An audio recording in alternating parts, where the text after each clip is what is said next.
உயிர்தனை வேடு சேர்க்கும் சைவ சித்தாந்தம். அனைவருக்கும் அன்பு வணக்கம். இறையருளால் கற்க அறக்கட்டளை என் முயற்சியில் கம்பவாரதி திரு இலங்கை ஜெயராஜையா அருளும் சைவ சித்தாந்த தொடர் வகுப்புகள். 3ஆம் பாடம் ஞானாசிரியர் அருள்நந்தி சிவாச்சாரியார் அருளிய சிவஞான சித்தியார் சுபக்கம். உயிர் நோக்கு சித்தியார் சுபக்கம் 73வது வகுப்பிற்கு உங்கள் அனைவரையும் அன்புடன் வரவேற்கின்றோம். எல்லாம் வல்ல இறைவனுடைய திருவடிகளை என்னுடைய மனம், மொழி, மெய்களால் போற்றி பணிகின்றேன். தத்துவ ஞானத்தை தந்து தத்துவ ஞானத்தை நமக்கு ஈந்து உலகுயிர்களை அறிவின் வழியாக இறைவனை அடையும் வழிகாட்டிய தட்சிணாமூர்த்தி சுவாமிகள் திருவடிகளை பணிந்து போற்றுகின்றேன். அவர் உபதேசித்த தத்துவ கருத்துக்களை உலகத்தாராகிய நமக்கு கொணர்ந்து சேர்த்த அகச்சந்தனாச்சாரியார்கள், புறச்சந்தனாச்சாரியார்கள் இருவர்தம் திருவடிகளுக்கும் எங்கள் எல்லோருடைய வணக்கங்களையும் செலுத்தி, இதுவரை நாம் கற்ற உண்மை விளக்கம், திருவருட்பயன் ஆகிய நூல்களினுடைய ஆசிரியர்களுக்கும், உரை செய்து நமக்கு வழிகாட்டிய உரையாசிரியர்களுக்கும் நம்முடைய வணக்கத்தை சமர்ப்பித்து, இப்பொழுது நாங்கள் கற்று வருகிறதாகிய சிவஞான சித்தியார் நூலாசிரியர் அருள்நந்தி சிவாச்சாரியாரையும், அவருக்கு உரை செய்து நமக்கு வழிகாட்டுகிற திருவிளங்க தேசிகருடைய திருவடிகளையும் போற்றி இன்றைய வகுப்புக்குள்ளே நுழையலாம் என்று நினைக்கிறேன். உயிர்நோக்கு என்கின்ற இந்த சங்கமத்தை ஏற்படுத்தி தொடர்ந்து அதனை செயல்படுத்தி வருகிற இளையோர்க்கு என்னுடைய வாழ்த்துக்கள். இந்த சங்கமத்தில் இணைந்து சித்தாந்த அறிவை பெற்று வருகிற உங்களையும் போற்றுகிறேன், வணங்குகிறேன். 2வது சூத்திரத்துக்குள்ளே நாம் நுழைந்திருக்கிறோம். அதிலே 92வது பாடலிலே முதல்வன் உலகுயிர்களோடு ஒன்றாயும் வேறாயும் உடனாயும் நிற்கும் முறைமையை உவமை முகத்தால் விளங்கப்படுத்துவதாக அந்த பாடல் அமைந்தது. அதனுடைய பொழிப்புரையிலே இருந்து இன்றைய வகுப்பை நாங்கள் ஆரம்பிப்போம். ஒரு கோட்டன் இருசெவியன் மும்மதத்தன் நால்வாய் ஐங்கரத்தன் 6 தருகோட்டம் பிற இதழி தாழ்சடையான் தரும் ஒரு வாரணத்தின் தாள்கள் உருகோட்டு அன்பொடும் வணங்கி ஓவாதே இரவு பகல் உணர்வோர் சிந்தை திருகோட்டும் அயன் திருமால் செல்வமும் ஒன்றோ என்ன செய்யும் தேவே. 2ஆம் சூத்திரம், பாடல் 92, பொழிப்புரை.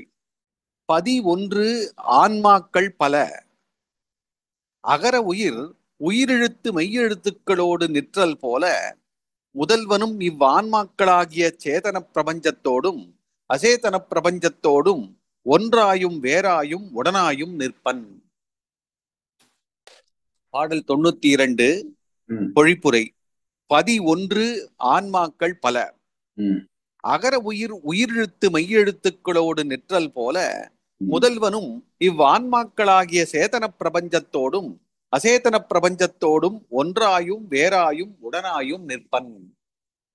இறைவன் இந்த உலகப் பொருட்கு உலக சேதன பொருள் அசேதன பொருள் என்கின்ற இரண்டோடும் ஒன்றாயும் வேறாயும் உடனாயும் நிற்பான் என்பது சித்தாந்திகளுடைய கருத்து.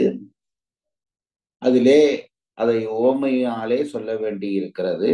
அதற்கு அகர எழுத்தை உவமையாக எடுத்துக்கொள்கிறார்கள். அந்த அகரம் என்கின்ற அட்சரம் உயிரெழுத்து மெய்யெழுத்து இரண்டோடும் கலந்திருப்பது பற்றி நாங்கள் முன்னமே படித்தோம். ஆ என்ற ஓசையிலிருந்துதான் அத்தனை அச்சரங்களும் தோன்றுகின்றன. அப்படி தோன்றுவதால் அகரம் என்பது எல்லா எழுத்துக்களுடனும் கலந்தும் இருக்கிறது. அதே நேரத்திலே அது தனித்தும் இருக்கிறது. அகர ஓசை இல்லாத பட்சத்திலே மற்ற ஓசைகள் இயங்காது என்ற காரணத்தினாலே அவற்றை இயக்கியும் நிற்கிறது. ஆகவே இந்த அகர ஓசை உயிர்மை எழுத்துக்களோடு கலந்து ஒன்றாயும் வேறாயும் உடனாயும் நிற்பதை அடிப்படையாக கொண்டு அதே போலத்தான் இறைவன் இந்த உலகத்தினுடைய சேதன அசேதன பொருள்களோடு ஒன்றாயும் வேறாயும் உடனாயும் நிற்பான் என்பதை 92வது பாட்டு விளங்கப்படுத்துகிறது. இனி 93வது பாடலுக்குள்ளே நுழைவோம். பாடல் 93 பாடல் தலைப்பு முதல்வன் உயிர்களோடு ஒன்றாயும் வேறாயும் உடனாயும் அதாவது அபேதமாயும் பேதமாயும் பேதாபேதமாயும் நிற்கும் முறைமையை ஓமை முகத்தால் விளக்கல். அபேதம் என்றால் வேறாக நிற்றல், அபேதம் என்றால் வேறென்று நிற்றல், பேதம் என்பது வேறாய் நிற்றல், பேதாபேதம் என்பது ஒன்றாகவும் வேறாகவும் செயல்பட்டு நிற்பது என்பதை உணர்த்துகிறது. பாடல் உருவொடு கருவி எல்லாம் உயிர் கொடு நின்று வேறாய் வருவது போல ஈசன் உயிர்களின் மருவி வாழ்வன் தரும் உயிர் அவனையாகா உயிர் அவை தானும் ஆகான் வருபவன் இவை தானாயும் வேறுமாய் மன்னி நின்றே. பொருளுரை உயிரானது உருவொடு கருவி எல்லாம் உடம்பையும் ஐம்பொறி முதலிய கருவிகளையும் கொடு நின்று பற்றி கொண்டு அபேதமாய் நிற்பினும் வேறாய் வருவது போல அவ்வுடம்புக்கும் கரணங்களுக்கும் வேறாய் நின்று அவற்றை செலுத்துதல் போல ஈசன் முதல்வனும் உயிர்களின் மருவி வாழ்வன் உயிர்களோடு கலந்து அபேதமாய் நிற்பன் ஆயினும் தரும் உயிர் அவனை ஆகா தரப்பட்ட உயிர்கள் அம்முதல்வனாக மாட்டா தானும் உயிர் அவை ஆகான் அம்முதல்வனும் அவ்வுயிர்களாக மாட்டான் ஆதலால் இவை தானாயும் வேறுமாய் அம்முதல்வன் இவ்வுயிர்களே ஆயும் அகுதாவது அபேதமாய் இவற்றின் வேறுமாய் அகுதாவது பேதமாய் மன்னி நின்று வருபவன் இவற்றோடு பேதாபேதமாய் ஒன்றி நின்று செலுத்துவோனாம். இறைவன் உயிர்களோடு பொருந்தி நின்று செயல்படுகிற விதம் பற்றி இந்த பாடல் சொல்கிறது. இந்த உயிர்களோடு இறைவன் ஒன்றாகவும் நிற்பான், அதே நேரத்திலே வேறாகவும் நிற்பான். அதற்கு உயிர் நம்முடைய உடம்பை பற்றி நிற்பதை ஒரு உவமையாக எடுத்துக்கொள்கிறார்கள். நம்முடைய உடம்போடு உயிர் சேர்ந்தும் நிற்கிறது, பிரிந்தும் நிற்கிறது. அதே நேரத்திலே இந்த உயிர் உடம்பாக மாட்டாது, உடம்பு உயிராக மாட்டாது. இந்த உவமையை வைத்துக்கொண்டு உயிரோடு இறைவன் கலந்து நிற்கின்ற பேதம் அபேதம் பேதாபேதம் என்கின்ற 3 நிலையிலும் கலந்து நிற்கிற விவரங்களை சொல்லுகிறார். திருப்பி ஒரு தரம் அந்த பொருளை படித்துவிட்டு குறிப்புக்குள்ளே நுழைவோம். பொருளை மற்றும் வாசிக்கிறீங்க. வலது பக்கம் உண்டு. உயிரானது உடம்பையும் ஐம்பரி முதலிய கருவிகளையும் பற்றி கொண்டு அபேதமாய் நிற்பினும் அவ்வுடம்புக்கும் கரணங்களுக்கும் வேறாய் நின்று அவற்றை செலுத்துதல் போல முதல்வனும் உயிர்களோடு கலந்து அபேதமாய் நிற்பன் ஆயினும் தரப்பட்ட உயிர்கள் அம்முதல்வனாக மாட்டா அம்முதல்வனும் அவ்வுயிர்களாக மாட்டான். ஆதலால் அம்முதல்வன் இவ்வுயிர்களேயாயும் அகுதாவது அபேதமாய் இவற்றின் வேறுமாய் அகுதாவது பேதமாய் இவற்றோடு பேதாபேதமாய் ஒன்றி நின்று செலுத்துவோனாம். ஒன்றாகவும் நிற்கிறான், வேறாகவும் நிற்கிறான், ஆகவே பேதாபேதமாகவும் நிற்கிறான் என்று சொல்கிறார்கள். இனி குறிப்பிலே அதை விளங்கப்படுத்துவார். அப்படி விளங்குவோம். குறிப்புரை இச்செய்யுள் முதல்வன் உயிர்களோடு ஒன்றாயும் வேறாயும் உடனாயும் நிற்கும் முறைமையை ஓர் ஓமையில் வைத்து விளக்கிற்று. அகுதாவது முதலில் சாத்தன் என்பவனை அவனுடைய உடம்பிற்கிட்ட பெயரால் அழைத்த இடத்து அவ்வுடம்போடு கூடிய உயிர் என்னை என்று வருதற்கு காரணம் அவ்வுயிர் உடம்பு வேறு தான் வேறு என்னும் வேற்றுமை இன்றி நிற்றலாலாம். இது எங்களுக்கு ஒரு குழப்பம் இதிலே வருவதற்கு வாய்ப்பு இருக்கிறது. முதல் பாடலிலும் கிட்டத்தட்ட இதைத்தானே சொன்னார் என்று நாம் கருத இடம் இருக்கிறது. முதல் பாடலிலே சேதன அசேதன பொருட்களோடு இறைவன் ஒன்றாயும் வேறாயும் உடனாயும் நிற்கும் விவரம் பற்றி சொன்னார்கள். அதற்குத்தான் அகர உவமை எடுத்துக் கொள்ளப்பட்டது. இங்கே உயிர்களோடு இறைவன் கலந்து நிற்கிற விதம் பற்றி மட்டும் சொல்கிறார் இந்த பாடலிலே. அதற்கு உடம்போடு உயிர் கலந்து நிற்கின்ற விவரத்தை அதற்கான உதாரணமாக எடுத்துக்கொண்டு பேசுகிறார். அதை முதலிலே புரிந்து கொள்ள வேண்டும். அதிலே விளக்கம் சொல்லுகிறார். உயிர் முதல் வரியை நீங்கள் படிக்கலாம். இச்சையில் முதல்வன் உயிர்களோடு ஒன்றாயும் வேறாயும் உடனாயும் நிற்கும் முறைமையை ஒரு உவமையை வைத்து விளக்குகிறது என்கிறார். அதற்கு சாந்தன் என்கின்ற பெயரை அவர்கள் பொதுவாக எடுத்துக்கொள்வார்கள். ஒரு சாந்தன் என்கின்ற ஒருவனை நாங்கள் அழைக்கிறோம். அழைத்தவுடனே அவன் வருகிறான். அப்பொழுது வருகிறது யார் என்ற கேள்வி வருகிறது. சாத்தன் என்பது உடம்புக்கிடப்பட்ட பெயரே தவிர உயிருக்கிடப்பட்ட பெயர் அல்ல. ஆனால் அழைத்தவுடன் அந்த உடம்பும் உயிருமாக இருக்கிற பொருள் வருகிறது. உயிர்தான் அந்த உடம்பை இயக்கி நம்மை நோக்கி வருகிறது. அந்த உண்மையை எடுத்துக்கொண்டு சொல்லுகிறார். அதை படியுங்கள் திருப்பி. சாத்தன் என்பவனை அவனுடைய உடம்பிற்கிட்ட பெயரால் அழைத்த விடத்து அவ்வுடம்போடு கூடிய உயிர் என்னை என்று வருதற்கு காரணம், அவ்வுயிர் உடம்பு வேறு தான் வேறு என்னும் வேற்றுமையின்றி நிற்றலாலாம். கூப்பிடப்பட்ட பெயர் உடம்புக்கிடப்பட்ட பெயர், உயிருக்கிடப்பட்ட பெயர் அல்ல. சாத்தன் என்று அழைத்தவுடனே என்ன என்று கேட்டுக்கொண்டு அவன் வருகிறான். ஆனால் அங்கே அது உடம்புக்கிடப்பட்ட பெயரை சொன்னவுடன் உயிர் வருகிறது. உடம்புக்கிட்ட பெயரால் அழைத்த விடத்து அவ்வுடம்போடு கூடிய உயிர் என்னை என்று வருவதற்கு காரணம், அவ்வுயிர் உடம்பு வேறு தான் வேறு என்னும் வேற்றுமையின்றி நிற்றலாலாம். ஆகவே அங்கே அபேதமாக நிற்கிறது. ஏனென்றால் உடம்பின் பெயர் சொல்ல உயிர் வருகிறது. ஆகவே அந்த இடத்திலே உடம்பும் உயிரும் பேதமற்று நிற்கிறது என்பதை முதலிலே விளக்கம் செய்கிறார். இது முதல்வன் உயிர்களோடு கலந்து ஒன்றாய் அதாவது அபேதமாய் நிற்றற்கு உதாரணம்.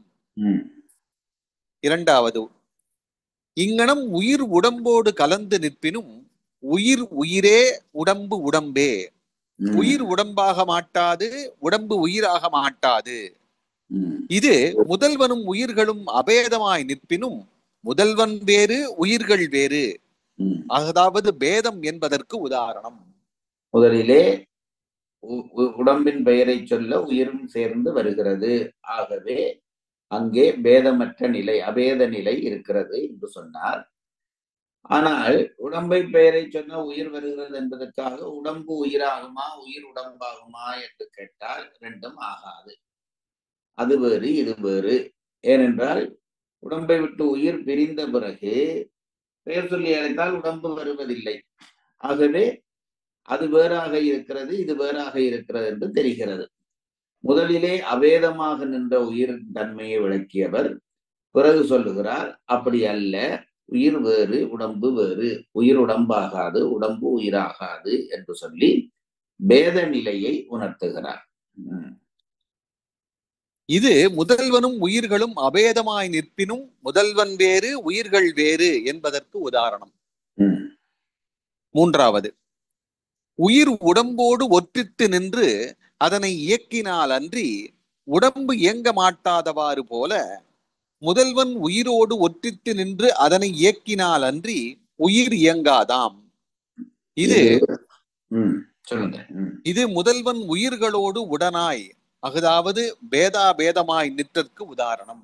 மூன்றாவது நிலையை சொல்லுகிறார். முதலிலே ஒன்றி நிற்றல், உடம்பின் பெயர் சொல்ல உயிர் வருகிறது, ஒன்றி நிற்றல்.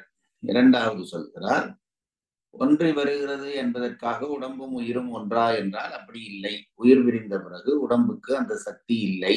ஆகவே முதலிலே ஒன்றித்து நிற்கின்ற அபேத நிலையை சொன்னவர் பிறகு தனித்து நிற்கிற பேத நிலையை சொல்லுகிறார். இது இரண்டும் முடிந்த பிறகு மூன்றாவது நிலைக்கு வருகிறார். இப்படி இருந்தாலும், அது பேதமாகவும் அபேதமாகவும் இருந்தாலும், இந்த உடம்பை இயக்குகிற தன்மை என்பது உயிருக்கு உண்டு. உயிர்தான் உடம்பை இயக்குகிறது. அதுபோலவே இறைவன் தான் இந்த உயிரை இயக்குகிறான். அப்படி இயக்குகிற பொழுது அவன் உடனாக நிற்கிறான். அதைத்தான் பேதாபேத நிலை என்று சொல்கிறார்கள் என்கிறார். உயிர் உடம்போடு ஒற்றித்து நின்று அதனை இயக்கினால் அன்றி உடம்பு இயங்க மாட்டாதுவாறு போல முதல்வன் உயிரோடு ஒற்றித்து நின்று அதனை இயக்கினால் அன்றி உயிர் இயங்காதாம். இது முதல்வன் உயிர்களோடு உடனாய் அதாவது பேதாபேதமாய் நிற்றற்கு உதாரணம். முதல்வன் உயிர்களோடு இவ்வாறு நிற்கும் நிலை உருக்கிய அரக்கும் அதனோடு சேர்த்த கற்பொடியும் போல் என சிவஞான போதம் ஓர் ஓமையில் வைத்து விளக்கியவாறும் காண்க. அதாவது உங்களுக்கு தெரியும், இந்த போஸ்ட் ஆபீஸ்ல இந்த சீல் குத்துவார்கள், அதிலே 2 விடயம் கலந்திருக்கிறது. ஒன்று அதனுடைய அதை சொல்லுகிற பொழுது அதனுடைய உருக்கு என்று சொல்வதும் அதற்குள்ளே கற்பொடியும் கலந்திருக்கிறது. ஆனால் கலந்த நிலையிலே அவை இரண்டும் ஒன்று போல தெரியும், ஆனால் தனித்தனியாக அவை வேறு. இந்த கலந்த நிலையை சொல்வதற்கு இந்த உவமையை சொல்லுகிறார். முதல்வன் உயிர்களோடு இவ்வாறு நிற்கும் நிலை உருக்கிய அரக்கும் அதனோடு சேர்த்த கற்பொடியும் போல் என சிவஞான போதம் ஓர் ஓமையில் வைத்து விளக்கியவாறும் காண்க. சிவஞான போத சூத்திரம் 2 அதிகரணம் 1. சிவப்பிரகாசம் முதல்வன் உயிர்களிடத்தே கலப்பினால் உடலும் உயிரும் போல் ஒன்றாய் அதாவது அபேதமாய் பொருள் தன்மையால் கண்ணும் ஆதித்தனும் போல் அவ்வுயிர்களின் வேறுமாய் அதாவது வேதமாய் உயிருக்கு உயிராத தன்மையால் கண்ணொளியும் ஆன்ம போதமும் போல் உடனுமாய் நிற்பன் என கூறும். மற்றைய நூல்கள் சிவஞான போதம் இந்த தன்மையை எப்படி விளங்கப்படுத்தியது என்பதற்குத்தான் அந்த உருக்கும் கற்படியும் உவமை சொன்னார். அதற்கு பிறகு சிவப்பிரகாசம் இதை எப்படி விளங்கப்படுத்துகிறது என்பதற்கு சொல்லுகிறார், விளக்கம் சொல்லுகிறார். உயிர்களிடத்திலே கலப்பினால் உடலும் உயிரும் போல் ஒன்றாக நிற்பான். அபேதத்துக்கு அவர்கள் சொல்லுகிறது இந்த உயிரும் உடலும் என்கின்ற உவமை. அதுக்கு பிறகு பேதமாய் நிற்பான் என்பதற்கு பொருட்தன்மையால் கண்ணும் ஆதித்தனும் போல அவ்வுயிர்களின் வேறுமாய் நிற்பான். அந்த ஒரு காட்சி நமக்கு வர வேண்டுமாக இருந்தால் கண்ணொளியும் சேர வேண்டும், சூரிய ஒளியும் சேர வேண்டும். அந்த இரண்டும் சேர்ந்தாலே ஒழிய காட்சி நிகழாது. ஆகவே இவர்கள் என்ன சொல்லுகிறார்கள் என்றால், பொருட்தன்மையால் கண்ணும் ஆதித்தனும் போல அவ்வுயிர்களின் வேறாக நிற்பான். கண்ணை விட சூரிய ஒளி என்பது புறத்தே நிற்கிற ஒன்று. ஒரு காட்சி நிகழ்கிற பொழுது இவை இரண்டும் சேர்ந்துதான் காட்சி நிகழ்ந்தாலும் கண்ணொளி உள்ளே நிற்க சூரிய ஒளி வெளியே நிற்கிறது. ஆகவே அது புறத்திலே நிற்கிற ஒன்று. முதலே சொன்னது உடலும் உயிரும் என்பது கலந்து நிற்கிற ஒன்று. இந்த காட்சி நிகழ்கிற பொழுது கண்ணொளியும் சூரிய ஒளியும் என்கிற பொழுது கண்ணொளிக்கு சூரிய ஒளி புறத்தே நிற்கிறது என்றபடியால் அது வேறாக நிற்பதற்கு உவமையாக அதை எடுத்துக்கொள்கிறார். மூன்றாவது, உயிர்க்கு உயிராதல் தன்மையால் கண்ணொளியும் ஆன்ம போதமும் போல உடனுமாய். உயிருக்கு உயிராவான். இறைவனுக்கு இருக்கிற தன்மை நமக்கு நம்முடைய உடம்புக்குள்ளே ஒரு உயிர் இருக்கிறது. அந்த உயிர் தான் இந்த உடம்பை இயக்குகிறது. இது நமக்கு தெரியும். பிறகு இந்த உயிருக்கு உயிராக நின்று இறைவன் தான் இந்த உயிரை இயக்குகிறான் என்பது நம்முடைய, அதனால்தான் இறைவனை உயிர்க்குயிரானவன் என்று நாம் சொல்லுகிறோம்.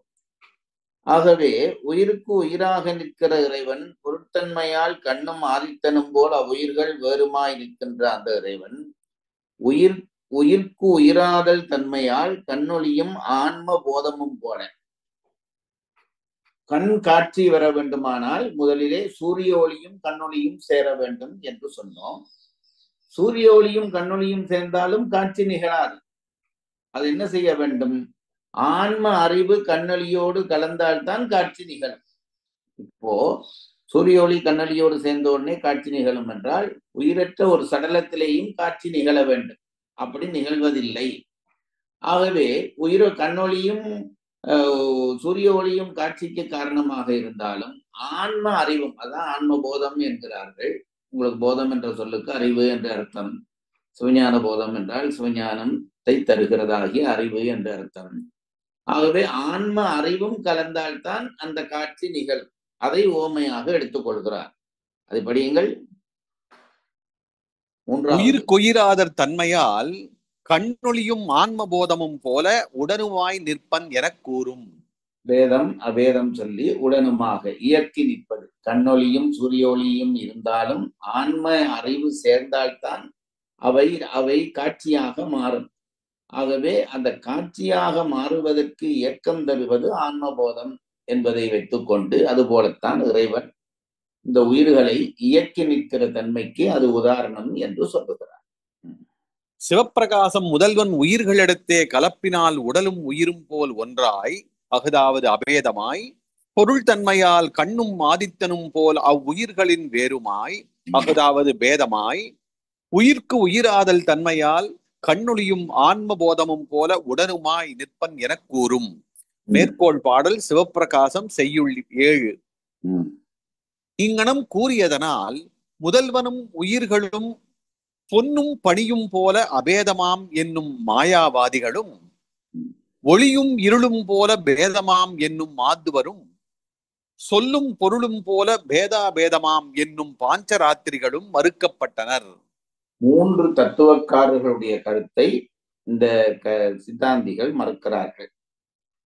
அது அவர்களுடைய கருத்து என்ன? அந்த தத்துவவாதிகளுடைய கருத்து என்ன என்றால், இறைவனுக்கும் உயிருக்குமான தொடர்பு எப்படி இருக்கும் என்பதற்கு மாயாவாதிகள் என்ன சொல்கிறார்கள் என்றால், பொன்னும் பணியும் போல, பணி என்பது நகை, எப்படி தங்கமும் நகையும் போல அபேதமாய்த்தான் அது நகை என்பது நகைக்குள்ள பொண்ணுக்குள்ளே நகை பொருந்தி கிடக்கும். ஆகவே அது பேதம் இல்லை, அபேதம் என்கின்ற தன்மையிலேதான் இறைவனும் உயிரும் எப்பொழுதும் அபேதமாய் நிற்பார்கள் என்பது மாயாவாதிகளுடைய கருத்தாக இருக்கிறது என்கிறார். ஒளியும் இருளும் போல பேதம், ஒளி வேறு இருள் வேறு என்கின்ற நிலையிலே பேதம் என்று சொல்லுகிறவர்கள் அடுத்த மாணவர்கள் சொல்லுகிறார்கள் என்கிறார். சொல்லும் பொருளும் போல பேத அபேதமாக நிற்கும். சொல்லும் பொருளும் சொல்லை எடுத்துக்கொண்டால் அதற்குள்ளே பொருள் என்பது அது பேதமாகவும் நிற்கும், அபேதமாகவும் நிற்கும். ஆகவே இந்த 3 நிலையையும் வேறு வேறாக கொள்கிறவர்கள் இந்த 3 பஞ்சராத்திரிகள் என்பவர்தான் 3வது சொல்லுகிறார். சொல்லையும் பொருளையும் போல அது பேதாபேதமாக நிற்கும். பொருள் சொல்லை இயக்குவது காரணத்தினாலே பேதாபேதமாக நிற்கும் என்று சொல்கிறார்கள். இப்படி 3 பேரும் தனித்தனி கொள்கை கொண்டு நிற்கிற பொழுது அப்படி அல்ல, ஒன்றாகவும் நிற்கும், வேறாகவும் நிற்கும், உடனாகவும் நிற்கும் என்பதுதான் சரி என்பது சித்தாந்திகளுடைய கொள்கையாக இருக்கிறது. அந்த பந்தியை திருப்பி படியுங்கள். இங்கனம் கூறியதனால் முதல்வனும் உயிர்களும் பொன்னும் பணியும் போல அபேதமாம் என்னும் மாயாவாதிகளும், ஒளியும் இருளும் போல பேதமாம் என்னும் மாத்துவரும், சொல்லும் பொருளும் போல பேதாபேதமாம் என்னும் பாஞ்சராத்திரிகளும் மறுக்கப்பட்டனர். பணி என்றால் அணிகலன். பொழிப்புரை. முதல்வன் உயிரும் உடலும் போல உயிர்களோடு ஒன்றாயும் வேறாயும் உடனாயும் நின்று அவற்றை செலுத்துவன். அவ்வளவுதான். உயிர்களை இறைவன் எப்படி இயக்குகிறான் என்றால், ஒன்றாகவும் நிற்பான், வேறாகவும் நிற்பான், உடனாகவும் நின்று அந்த உயிர்களை அவன் செலுத்துகிறான் என்பதற்கு உவமை முகத்தாலே விளக்கம் தந்திருக்கிறார்கள். பாடல் 93 மறுவாசிப்பு. பாடல் தலைப்பு முதல்வன் உயிர்களோடு ஒன்றாயும் வேறாயும் உடனாயும், அதாவது அபேதமாயும் பேதமாயும் பேதாபேதமாயும் நிற்கும் முறைமையை ஓமை முகத்தால் விளக்கல். உருவொடு கருவியெல்லாம் உயிர்கொடு நின்று வேறாய் வருவது போல ஈசன் உயிர்களின் மருவி வாழ்வன். தரும் உயிர் அவனையாக உயிரவை தானும் ஆகான், வருபவன் இவை தானாயும் வேறுமாய் மன்னி நின்றே. பொழிப்புரை. முதல்வன் உயிரும் உடலும் போல உயிர்களோடு ஒன்றாயும் வேறாயும் உடனாயும் நின்று அவற்றை செலுத்துவன். 2ஆம் அதிகரணம். ஒளியாய் ஓங்கி அலகிலா உயிர்கள் கண்மத்தானையின் அமர்ந்து செல்ல தலைவனாய் தானே நிலவு சீர் அமலனாகி நின்றனன் என்பது 2ஆம் கூறு. எடுத்துக்கொண்ட பாடலை தனித்தனியாக பிரிக்கிற பொழுது அதிகரணங்கள் என்று சொல்கிறார்கள். முதலிலே வந்த ஒரு விளக்கத்தை எடுத்துக்கொண்டோம். இனி அந்த பாடலினுடைய 2வது பகுதிக்குள்ளே நுழைகிறார்கள். அந்த பகுதி என்னவென்று கேட்டால், ஒளியாய் ஓங்கி அழகிலா உயிர்கள் கண்மத்து ஆணையில் அமர்ந்து செல்ல தலைவனாய் தானே நிலவும் சீர் அமலனாகி என்பது அந்த 2வது பாடல் கூறு. அது பற்றிய விளக்கங்களை இனி செய்ய போகிறார்கள். இதனை பாடல் 95 முதல் 163 வரை விளக்குகிறார். இவ்வதிகரணம் முதல்வன் சக்தி ரூபமாய் வியாபரித்து சேதன பிரபஞ்சமாகிய உயிர்களோடு அத்துவிதமாய் கலந்து நின்று தனு கரணங்களை கொடுத்து இருவினை பயனை நுகர்விக்கும் முறைமை கூறும் முகத்தான் இருவினை உண்மையும் இருவினை பயனை உயிர்கள் நுகரும் முறைமையும் இருவினை இலக்கணமும் தனு கரணங்களின் இயல்பும் அம்முதல்வன் தலைவனாயும் அமலனாயும் நிற்கும் முறைமையும் கூறுகின்றது. பகுதி பகுதியாக படியுங்கள். இவ்வதிகரணம் முதல்வன் சக்தி ரூபமாய் வியாபரித்து சேதன பிரபஞ்சமாகிய உயிர்களோடு அத்துவிதமாய் கலந்து நின்று, இவ்வளவும் முதல் பகுதி. அதாவது நம்முடைய தலைவன் அல்லது இறைவன் முதல்வன் சக்தி ரூபமாக வியாபரித்து என்றால் அந்த உயிர்களோடு கலந்து, சக்தி ரூபமாகத்தான் இறைவன் நேரடியாக தொடர்பு கொள்வதில்லை என்பதை நாங்கள் முதலிலேயே படித்திருக்கிறோம். அப்படி தொடக்குற்றால் இறைவனுடைய தன்மை பற்றி நாம் சொல்லுகிற செய்திகளிலே மாறுபாடு வந்துவிடும் என்றபடியால் இறைவன் மிக்க அவனுடைய சந்நிதி மாத்திரையாய் சக்தி ரூபமாக அந்த இறைவனுடைய அந்த சக்தி ரூபம் கலந்து உயிர்களை இயக்கப் போகிறது. அதைத்தான் சொல்லுகிறார். முதல்வன் சக்தி ரூபமாய் வியாபரித்து சேதன பிரபஞ்சமாகிய உயிர்களோடு, அறிவு சார்ந்த பொருள்களாகிய இந்த உலக பொருள்கள் அறிவு பொருள் அறிவியல் பொருள் என்று 2 வகையாக பிரிக்கப்படும். இங்கே அறிவு பொருளாகிய உயிர்களோடு அது எப்படி இறைவன் கலக்கிறான்? அத்துவிதமாய் கலந்து, அத்துவிதமாய் என்றால் ஒன்றாயும் வேறாயும் உடனாயும் கலப்பான். கலந்து நின்று தனுகரணங்களை கொடுத்து அந்த உயிர்களுக்கு என்ன செய்கிறான் என்றால் தனு கரணங்களை கொடுக்கிறான். தனு கரணங்கள் என்பது, தனு என்றால் உடம்பு, கரணங்கள் என்பது கருவி. உயிர் இயங்க வேண்டும், இறைவன் தான் இயக்குவிக்க போகிறான். சக்தி ரூபமாக வியாபரித்து இயக்குவிக்க போகிறான். அப்படி இயக்குவிக்கிறதற்கு அந்த உயிர்களுக்கு உடம்பும் கரணங்களும் தேவை. அறிவு கரணங்கள், செயற்கரணங்கள் என்று 10 கரணங்கள் உண்டு. கர்மேந்திரியம், ஞானேந்திரியம் என்று அந்த 10 உண்டு. உடம்பையும் கொடுத்து அந்த உடம்பிலே இந்த கருவிகளை பொருத்தி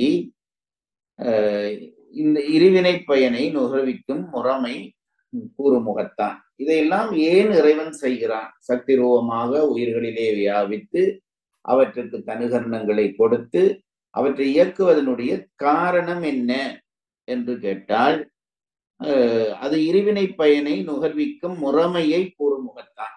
இவற்றை எல்லாம் இறைவன் எதற்கு செய்கிறான் என்றால் உயிர்கள் இருவினை பயனை அனுபவிக்க வேண்டும். அதை சொல்லுகிற காரணத்தின் சொல்வதன் ஊடாக இருவினை உண்மையையும் இருவினை பயனை உயிர்கள் நுகரும் முறைமையையும் இருவினை இலக்கணமும் தனு கரணங்களின் இயல்பும் அம்முதல்வன் தலைவனாகவும் அமலனாகவும் நிற்கும் முறைமையும் கூறுகிறது. நீண்ட விடயங்களை இதற்குள்ளே சொல்ல போகிறார். இறைவன் உயிர்களோடு சக்தி ரூபமாய் கலக்கிறான், தனுகரணங்களை கொடுக்கிறான், கொடுத்து உயிர்களை இயக்குவிக்க போகிறான். அப்படி இயக்குவிப்பதற்கு காரணம் இருவினை என்பதுதான் காரணம். இவற்றை சொல்வதன் மூலமாக இருவினை உண்மை இந்த 2ஐயும் என்னென்ன விஷயங்களை இவற்றின் ஊடாக சொல்ல போகிறார் என்னவென்றால், முதல் இருவினை உண்மை படியுங்கள். அடுத்தது இருவினை உண்மையும் இருவினை பயனை உயிர்கள் நுகரும் முறைமையும் இருவினை இலக்கணமும் தனு கரணங்களின் இயல்பும் அம்முதல்வன் தலைவனாயும் அமலனாயும் நிற்கும் முறைமையும் கூறுகின்றது. ஒரு சப்ஜெக்டை எடுத்துக்கொண்டு அதற்குள்ளே கூறுபாடு வைத்து சொல்ல தொடங்குகிறார். அதாவது இறைவன் உயிர்களோடு அத்துவிதமாக சக்தி ரூபமாக கலந்து நின்று அதற்கு தனு கரணங்களை கொடுத்து இயக்குவிக்கின்ற விவரத்தை சொல்லுகிற பொழுது முதலிலே இருவினை உண்மை, நல்வினை தீவினை என்பவற்றினுடைய உண்மை பற்றி சொல்ல போகிறார். அடுத்தது இருவினை பயனை உயிர்கள் நுகரும் முறைமை. இருவினையை அனுபவிக்க வேண்டும். நல்வினை தீவினையை, தான் செய்த நல்வினையை தீவினையை உயிர்கள் அனுபவிக்க வேண்டும். அப்படி அனுபவிக்கிற முறை என்ன? சும்மா கண்டபடி நடக்குமா, அல்லது அதற்கென்று ஒரு முறை உண்டா என்று கேள்வி எழும் என்றபடியால் அந்த முறை என்ன என்று விவரம் சொல்ல போகிறார். அடுத்தது இருவினைக்கும் இலக்கணம் சொல்ல போகிறார். நல்வினைக்கு என்ன இலக்கணம், தீவினைக்கு என்ன இலக்கணம் என்று இருவினை இலக்கணம் சொல்ல போகிறார். அடுத்ததாக தனு கரணங்களின் இயல்பு சொல்ல போகிறார். உடம்பினுடைய இயல்பு என்ன, கரணங்களுடைய இயல்பு என்ன என்று சொல்ல போகிறார். அடுத்தது அம்முதல்வன் தலைவனாயும் அமலனாயும் நிற்கும். இறைவன் இந்த உயிர்களுக்கு தலைவனாய் நிற்பான், அதே நேரத்திலே மலத்தோடு பொருந்தாதவனாகவும் நிற்பான். அதுதான் அமலன் என்ற முறைமையையும் கூறுகின்றது. இந்த பகுதி, இந்த பாடலுடைய இந்த 2ஆம் அதிகரணம் என்று சொல்லப்படுகிற இந்த பகுதி இவ்வளவு விடயத்தையும் சொல்கிறது என்று ஒரு முகவுரையாக உரையாசிரியர் நமக்கு அதை எடுத்து காட்டுகிறார். இது 5 பிரிவுகளாக பிரித்து பொருள் கூறப்படுகின்றது. மேற்சொன்ன விடயங்களை சொல்லுகிற முறைமையை 5 கூறுகளாக பிரித்து விளக்கம் சொல்கிறாராம். அது என்ன? முதலில் இருவினை உண்மையை பாடல் 95 முதல் 98 வரை. இரண்டாவது இருவினை பயனை உயிர்கள் நுகரும் முறைமையை பாடல் 99 முதல் 128. மூன்றாவதாக இருவினை இலக்கணத்தை பாடல் 129 முதல் 130 வரை. நான்காவதாக தனுக்களின் இயல்பை பாடல் 131 முதல் 140 வரை. ஐந்தாவதாக கரணங்களின் இயல்பை பாடல் 141 முதல் 163 வரை என்று சொல்கிறார், பிரித்து சொல்கிறார். ஒவ்வொரு பிரிவிலும் அடங்கிய கருத்துக்கள் அவ்வப்பிரிவின் முகப்பிலே காணப்படும். முகப்பிலே என்பது அதனுடைய தொடக்கத்திலே காணப்படுகிறது என்கிறார். பாடல் 94 பாடல் தலைப்பு இருவினை பயனை உயிர்கள் நுகரும் முறைமை தொகுத்து கூறல். அதாவது கீழே 5 பகுதிகளாக பிரித்து கொண்டு விரித்து கூற போகிறார். அப்படி விரித்து கூறப்படுகிற விஷயத்தை முதல் முகப்பிலே அந்த அந்த அந்த பகுதியினுடைய முகப்பிலே தொகுத்து கூறுகிறார். தொகுத்து கூறுதல் என்றால் என்ன என்றால் ஒன்று சேர்த்து சொல்லுவது. பிரித்து கூறுவது என்பது தனித்தனியாக பிரித்து சொல்வது. தனித்தனியாக பிரித்து 5 விதமாக பிரிக்க போகிறார். அதற்கு ஒரு முகப்பாக தொகுத்து சொல்லுகிறார் இந்த பாடலில். பாடல் இருவினை இன்ப துன்பத்து இவ்வுயிர் பிறந்து இறந்து வருவது போவதாகும். மன்னிய வினைப்பயன்கள் தரும் அரண் தரணியோடு தராபதி போல தாமே மறுவிடா வடிவும் கண்ம பலன்களும் மறுமை கண்ணே. பொருளுரை. இருவினை முற்பிறவிகளில் செய்யப்பட்டு கிடந்த புண்ணிய பாவங்களின் பயனாகிய இன்ப துன்பங்களை நுகரும் பொருட்டு இவ்வுயிர் பிறந்து இறந்து வருவது போவதாகும். மேற்கூறப்பட்ட உயிர்கள் இப்பூமியில் பிறந்து இறந்து மீண்டும் பூமிக்கு வருதலும் சொர்க்க நரகங்களுக்கு செல்லுதலும் உடையவாய் இருக்கும். உலகத்தையும் முதல் விளங்க வேண்டும். அதாவது முற்பிறவிகளில் செய்யப்பட்டு கிடந்த புண்ணிய பாவங்கள். நாம் பல பிறவிகளை கடந்து வந்து கொண்டிருக்கிறோம். அப்படி பல பிறவிகளை கடந்து வருகிற பொழுது ஒரு பிறவியிலே செய்கின்ற பாவ புண்ணியம், அதாவது நல்வினை தீவினை என்பது அடுத்த பிறவிக்கு காரணமாகிறது. அதில் விளங்க வேண்டியது என்னவென்றால், ஒரு பிறவியிலே செய்கிற நல்வினை தீவினை அடுத்த பிறவிக்கு காரணமாகிறது என்றால் நேரான அடுத்த பிறவிக்கு காரணம் என்று அதற்கு பொருள் கொள்ளக்கூடாது. ஏதோ ஒரு பிறவியிலே செய்கிற நல்வினை தீவினை ஏதோ ஒரு பிறவியிலே நம்மை வந்து சாரும். ஆகவே பிறவிகளுக்கு காரணமாக இருப்பது ஒரு பிறவியிலே நாம் செய்கிறதாகிய நல்வினை தீவினை என்பது இவர்களுடைய கருத்து. படியுங்கள். இன்ப துன்பங்கள். இருவினை முற்பிறவிகளில் செய்யப்பட்டு கிடந்த புண்ணிய பாவங்களின் பயனாகிய இன்ப துன்பங்களை நுகரும் பொருட்டு இவ்வுயிர் பிறந்து இறந்து வருவது போவதாகும். மேற்கூறப்பட்ட உயிர்கள் இப்பூமியில் பிறந்து இறந்து மீண்டும் பூமிக்கு வருதலும் சுவர்க்க நரகங்களுக்கு செல்லுதலும் உடையவாய் இருக்கும். இதிலே நாம் விளங்க வேண்டிய ஒன்று, அதாவது இருவினை காரணமாகத்தான் பிறவிகள் தோன்றுகின்றன. இப்போ ஒரு கேள்வி வரும், தீவினை காரணமாக பிறவி வருவது என்பது சரி, நல்வினை காரணமாகவும் நமக்கு பிறவி வருமா என்ற கேள்வி எழும்பும். நம்முடைய சித்தாந்திகளுடைய கருத்து, நல்வினையும் பிறவிக்கு காரணம்தான். தீமை செய்தால் எப்படி அதற்கு பிறவிக்கு காரணமோ, நன்மையும் பிறவிக்கு காரணம் என்கிறார். அதைத்தான் மணிவாசகர் அது என்ன பாட்டு, பொன் விலங்கு இல்ல, மணிவாசகர் பாடலே சொல்வார், அறம்பாவம் என்னும் அங்கைத்தான் கட்டி என்கிறார். அறம் என்பது நல்வினையை குறிப்பது, பாவம் என்பது தீவினையை குறிப்பது. இரண்டுமே நம்முடைய பிறவிக்கு காரணம்தான்.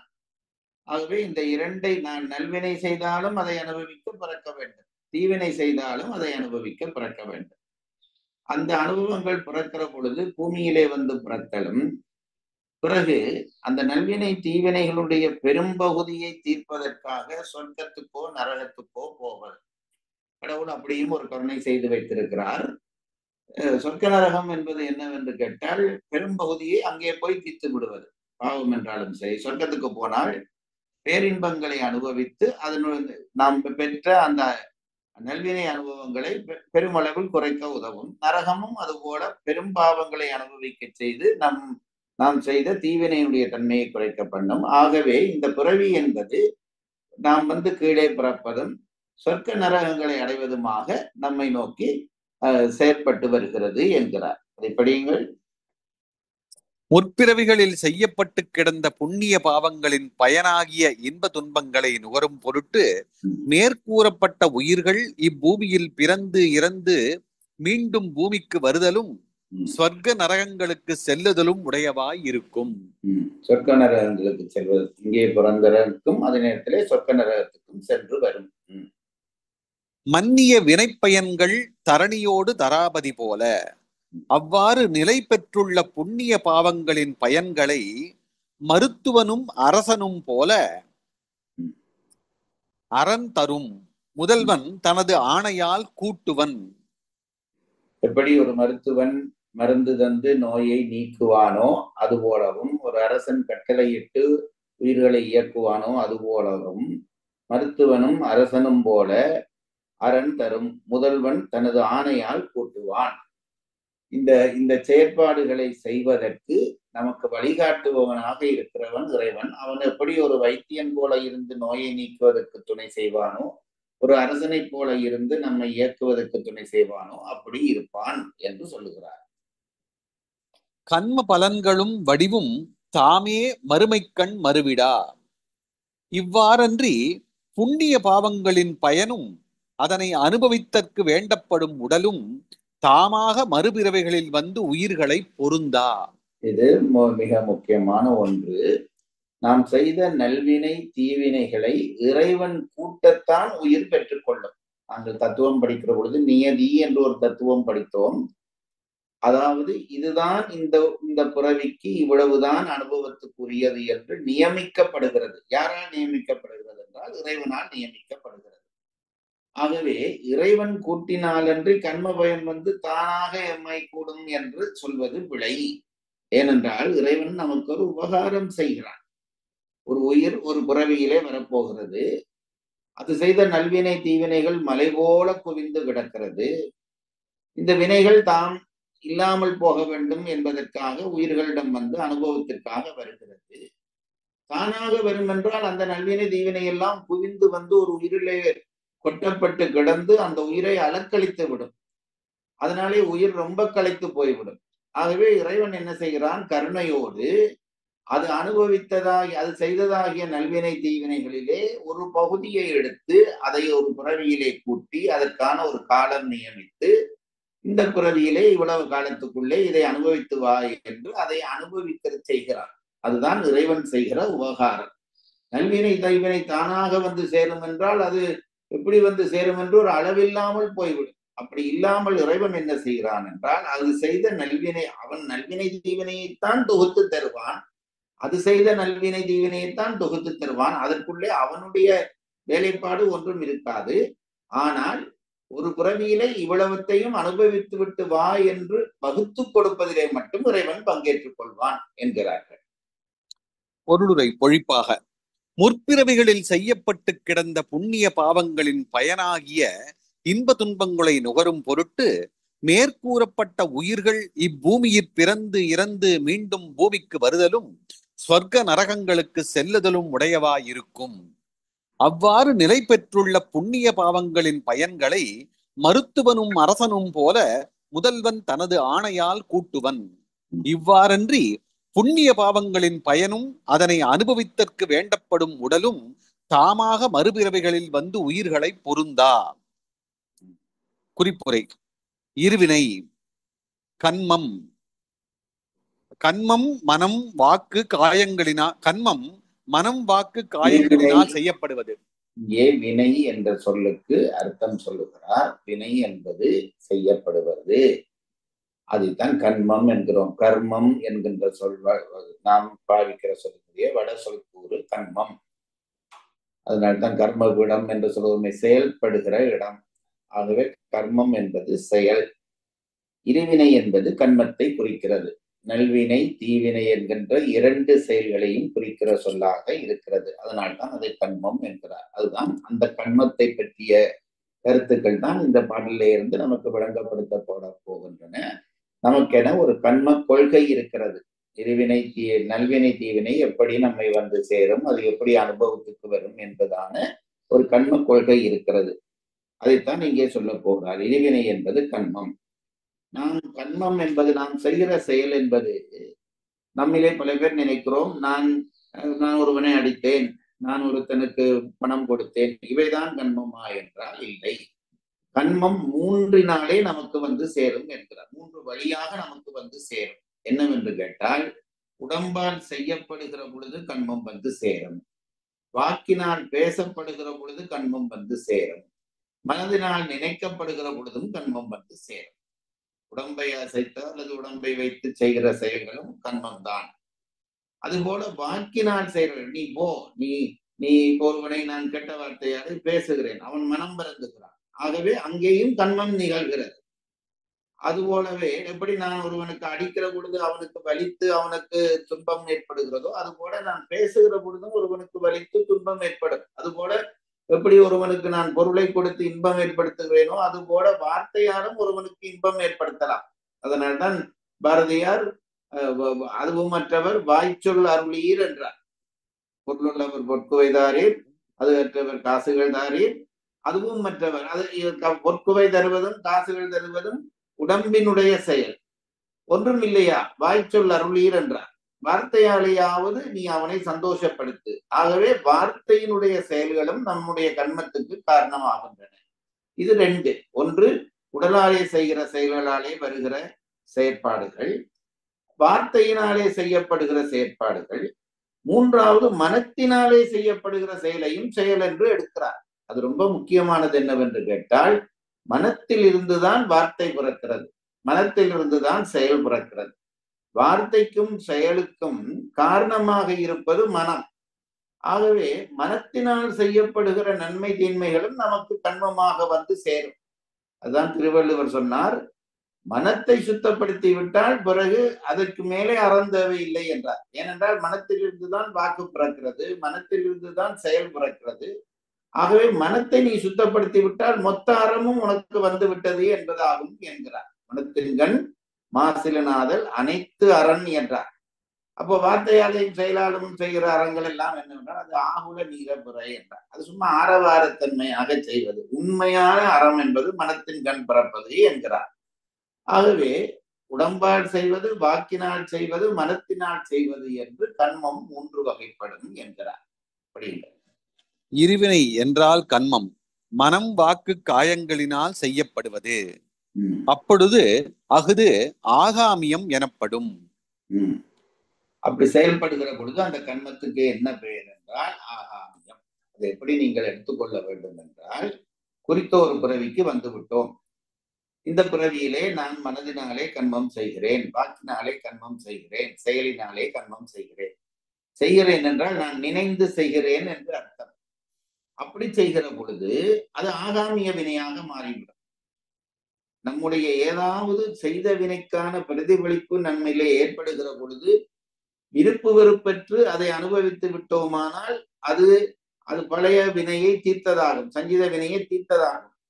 அப்படி இல்லாமல் ஒரு பிறவியிலே என்னை வந்து ஒரு வினை சாருகிறது, முன்னே செய்த ஒரு வினையினுடைய பாதிப்பு நம்மை வந்து சாருகிற பொழுது அது பற்றி நான் இயங்கத் தொடங்குகிறேன், மனதாலே இயங்குகிறேன், வாக்காலே இயங்குகிறேன், உடம்பாலே இயங்குகிறேன் என்று வந்தால் அதனாலே புதுவினை உண்டாகும். அப்படி புதுவினை உண்டாகிற தன்மையை ஆகாமிய வினை என்று சொல்வார்கள் என்கிறார். அப்பொழுது அஃது ஆகாமியம் எனப்படும். பின்பு அக்கண்மம் பக்குவமாகவும் அளவும் சூக்குமமாய் புத்தி தத்துவம் பற்றுக்கோடாக மாயையர் கிடக்கும். இப்படி ஆகாமியமாக நாம் தேடிக்கொண்ட வினை, நான் முன்பும் சொல்லியிருக்கேன், ஒருவன் என்னுடைய கன்னத்திலே அறைகிறான் என்றால் நான் யாருக்கோ ஒரு பிறவியிலே அறைந்த அறைதான் என் கன்னத்திலே விழுகிறது. இது தெளிவாகிவிட்டால், எனக்கு அப்படி ஒரு அறைதான் விழுந்தது என்று தெளிவாகிவிட்டால், இந்த அறையை என்னுடைய வினை தீர்ந்தது என்று எடுத்துக்கொண்டு இந்த அறை விழுந்ததற்கான இன்பமோ துன்பமோ படாமல் நான் இருந்தால் அதாலே ஆகாமியம் விளையாது. அப்படி இல்லாமல் ஒருவன் எனக்கு அடித்த உடனே அடித்து விட்டானே என்று கோபப்பட்டால் அடித்ததினாலே பழைய வினை கழிந்து போகும், கோபப்படுவதனாலே புதுவினை உண்டாகிவிடும். அப்படி புதுவினை உண்டாகிறதைத்தான் நாங்கள் என்ன செய்கிறோம் என்றால் ஆகாமிய வினை என்று சொன்னோம்.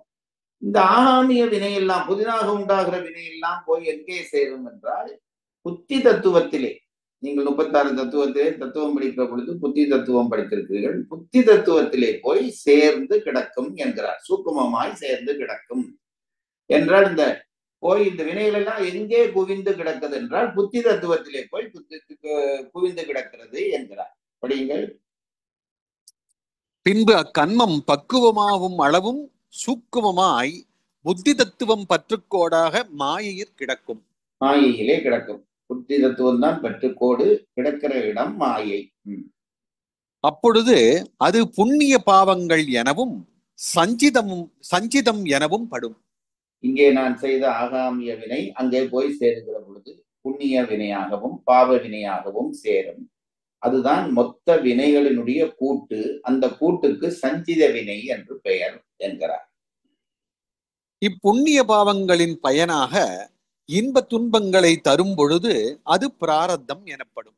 அங்கே போய் சேர்ந்திருக்கிற அந்த புண்ணிய பாவ வினைக்கேற்ப ஒரு பிறவியிலே வந்து நம்மை வினை சேருகிறது. அப்படி ஒரு பிறவியிலே வந்து சேருகிற வினைக்கு பிரார்த்த வினை என்று பெயர். இது நாங்கள் முன்னே படித்ததுதான். ஆனால் சின்ன சின்ன புது செய்திகள் சேருகின்றன. சஞ்சித வினை என்று ஒன்று உண்டு. அதாவது நாம் செய்கிற வினைகளினுடைய கூட்டு. திரும்ப திரும்ப பல பிறவிகளிலே நாம் செய்திருக்கிற வினையெல்லாம் சஞ்சிதமாக நிற்கும். அது தொகுப்பு வினை என்றும், ஒரு பிறவியிலே அனுபவிக்கிற வினை பிரார்த்த வினை என்றும், அப்படி அனுபவிக்க வருகிற பொழுது புதிதாக சேர்க்கிற வினை ஆகாமிய வினை என்றும் நாங்கள் முன்னே படித்தோம். இப்போ என்ன கேள்விக்கு இந்த இடத்திலே புதிதாக நமக்கு விடை கிடைக்கிறது என்றால், இந்த சஞ்சித வினை தொகுத்து நிற்கும், தொகுத்து கிடக்கும் என்று சொன்னோமே, எங்கே கிடக்கும் என்ற கேள்விக்கு பதில் வருகிறது. இந்த பாடல்கள் அப்படித்தான் ஒவ்வொரு செய்தியை புதிதாக சேர்த்து கொண்டு போவார்கள். நமக்கு அதிலே விளக்கம் உண்டாகிறது. இந்த சஞ்சித வினை என்ற தொகுப்பு வினை எங்கே கிடக்கும் என்றால் புத்தி தத்துவத்தை பற்றுக்கோடாக பிடித்து மாயையிலே கிடக்கும் என்ற செய்தியை இங்கே நாங்கள் தெரிந்து கொள்கிறோம். இப்புண்ணிய பாவங்களின் பயனாக இன்ப துன்பங்களை தரும் பொழுது அது பிராரத்தம் எனப்படும். இங்கே இருவினை என்றது புண்ணிய பாவங்களாகிய சஞ்சித வினையாம். இந்த பாடலிலே சொல்லப்பட்டதாகிய இருவினை என்பது சஞ்சித வினையைத்தான் சொல்லி இருக்கிறார் என்கிறார். அடுத்து ஒரு அட்டவணை மாதிரி கொடுக்குறாங்க. அதாவது இப்பிறப்பில் இறப்புக்கு பின் அதற்கு என்ன பெயர், மறுபிறப்பில் என்ன பெயர், அதோடைய பரிணாமத்தை கொடுக்கிறார். இப்பிறப்பில் நல்வினை, இறப்புக்கு பின் புண்ணியம், மறுபிறப்பில் நன்மை. இப்பிறப்பில் தீவினை, இறப்புக்கு பின் பாவம் என மாயையில் கிடக்கும், மறுபிறப்பில் தீமை என வரும். இப்பிறப்பில் ஆகாமியம், இறப்புக்கு பின் சஞ்சிதம், மறுபிறப்பில் பிராரத்தம் அல்லது ஊழ். இதே பழைய நோட் பதிப்பிலே இல்லை, புதுசிலே சேர்த்திருக்கிறார்கள். தெரிந்த விஷயம்தான். எப்படி ஒன்று இன்னொன்றாக இந்த பிறவியிலே நாங்கள் செய்கிற பாவ புண்ணியங்கள் நல்வினை தீவினையாக பதிந்து இன்ப துன்பமாக நமக்கு விளையும். திருக்குறளிலே நாங்கள் படித்திருக்கிறோம். ஒரு பிறவியிலே நாம் செய்கிற நல்வினை தீவினை, நல்வினை செய்தால் அது புண்ணியமாக பதிவாகும், புத்தி தத்துவத்திலே பதிவாகும். தீவினை செய்தால் அது போய் பாவமாக பதிவாகும். நல்வினை தீவினை பாவ புண்ணியமாக உயிரிலே பதிவாகி கிடந்து அடுத்த பிறவியிலே திருப்பி இன்ப துன்பமாக விளையும். இதுதான் இந்த ஒழுங்கு. இதை 3 நிலையிலையும் வைத்து சொல்லி இருக்கிறார்கள். இரண்டாவது குறிப்பு மன்னிய வினை. புத்தி தத்துவம் பற்றுக்கோடாக மாயையிற் கிடக்கும் சஞ்சித வினை. மன்னுதல் என்றால் நிலை பெறுதல். மன்னுதல் என்பதற்கு நிலை பெறுதல். நிலை பெற்று கிடக்கிற வினை, மொத்த வினைகளினுடைய தொகுப்பு. அதைத்தான் இங்கே என்ன சொல்லுகிறார் என்றால், முதலில் சொன்னதைத்தான் தெளிவுபடுத்தி அந்த சொல்லுக்கு விளக்கம் சொல்லுகிறார். புத்தி தத்துவம் பெற்றுக்கோடாக மாயில் கிடைக்கும் சஞ்சித வினைதான் இங்கே மன்னிய வினை என்று சொல்லப்பட்டிருக்கிறது. நிலை பெற்று கிடக்கிற வினை என்றதற்கு அர்த்தம். மூன்றாம் குறிப்பு தரணியோடு தராபதி போல தருதல். அதன் விளக்கத்தை செய்யுள் 120 முதல் 125 பார்க்க. தரணி என்றால் மருத்துவன். நோயை கடப்பித்தலின் அது மருத்துவனுக்கு ஆயிற்று. தரணம் என்றால் கடத்தல். ஈ என்பது விகுதி. இந்த சொல்லை பிரித்து விளக்கம் சொல்லுகிறார். அதற்கான விளக்கம் பின்னே பாடல்களை வருகிறபடியால் நாங்கள் அந்த இடத்திலே அதை விளங்கிக் கொள்வோம். நான்காம் குறிப்பு இச்செய்யுளிலே தொகுத்து கூறப்பட்ட கருத்துக்களாவன.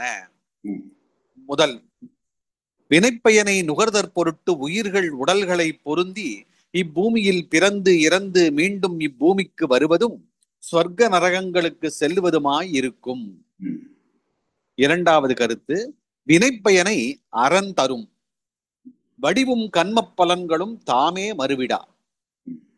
மூன்றாம் கருத்து, வினைப்பயனை அரண் தரணியோடு தராபதி போல தருவன் என்பன. இவை பின்னர் வகுத்து கூறப்படுகின்றன. விஷயங்களை சொல்லுகிறார். அதாவது வினைப்பயனாலேதான் பிறவி, பூமியிலே பிறத்தலும் சொர்க்க நரகத்துக்கு செல்லுதலும் வினைப்பயனாலே நிகழும் சம்பவங்கள். சரி, அடுத்ததாக இந்த வினைப்பயன்கள் உயிர்களை தானே சேருமா என்றால் இல்லை. அதை இறைவனே உயிர்களுக்கு சக்தி ரூபமாக நின்று சேர்ப்பிக்கிறான். இது 2வது நிலை. தானாக வந்து சேராது. 3வது நிலையிலே அந்த வினைகளை சேர்க்கிற பொழுது இறைவன் எப்படி உயிர்களுக்கு சேர்ப்பிக்கிறான் என்றால் தரணியோடு தராபதி போல நின்று சேர்ப்பிக்கிறான் என்கின்ற 3 விஷயங்களை சொல்ல போகிறார்கள் என்கிறார். இவை பின்னர் வகுத்து கூறப்படுகின்றன. செய்யுள் 99 முதல் 128 வரை. ஊழ்வினையை ஊட்டுவிக்க ஒருவன் வேண்டும், அவனே இறைவன். பாடல் 94 மறுவாசிப்பு. பாடல் தலைப்பு இருவினை பயனை உயிர்கள் நுகரும் முறைமை தொகுத்து கூறல். இருவினை இன்ப துன்பத்தை இவ்வுயிர் பிறந்திறந்து வருவது போவதாகும். மன்னிய வினைப்பயன்கள் தரும் அரண் தரணியோடு தராபதி போல தாமே மறுவிடா. வடிவும் கண்ம பலன்களும் மறுமை கண்ணே. 3 விஷயங்களை சொல்கிறார். வினைப்பயனாலே உயிர்கள் பிறவிகளை அடைகின்றது. 2வது, வினைப்பயன் உயிர்களை தானாக வந்து சேராது. 3வது, அப்படி வினைகளை உயிர்களுக்கு சேர்க்கிற இறைவன் பைத்தியன் போலவும் ஒரு அரசனை போலவும் அவ்வுயிர்களுக்கு அந்த வினைப்பயனை சேர்த்து அதிலே இருந்து விடுவிப்பான் என்பதான இந்த 3 கருத்துக்களை இங்கே கீழே விரித்து சொல்ல போகிறார்கள் என்பதோடு இந்த பாடல் கருத்து முடிகிறது. இன்றைய வகுப்பை இந்த அளவிலே நாம் நிறுத்திக் கொள்வோம். உயிரை அன்பில் வளர்த்து அருளாக்கும் இம்முயற்சியில் இணைந்து பங்கேற்றமைக்கு நன்றி. இறைப்பணியான இம்முயற்சியின் மற்ற பதிவுகளை கேட்க www.karka.co.in வலைதளம் அல்லது யூடியூபில் உயிர்நோக்கு என்ற இணைப்பிலும் காணலாம். நன்றி, வணக்கம், சிவார்ப்பணம்.